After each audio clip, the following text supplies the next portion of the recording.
کروڑوں روپے کی لاگت سے عمران خان اور ان کی اہلیہ کے خلاف دی اکانومسٹ جو ایک رسالہ ہے 1843 کے نام سے، اس میں چھپنے والی من گڑت سٹوری تباہ و برباد کر دی گئی۔ سٹوری میں کالے جادو کے حوالے سے بنی گالہ کے قصائی رانا عظیم کو گواہ بنایا گیا۔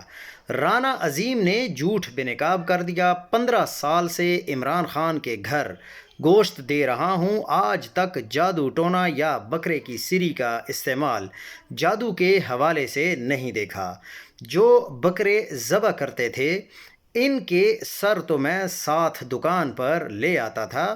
نام نہاد صحافی بشریٰ تسکین نے بظاہر گاہک بن کر کسی کی تسکین کی خاطر مجھ سے جھوٹ بلوانے کی کوشش کی، لیکن میں نے کسی بھی قسم کا جھوٹ نہیں بولا۔ لیکن اس کے باوجود بھی انہوں نے یہ ساری باتیں جو تھی وہ سٹوری میں اپنی طرف سے شامل کر لیں۔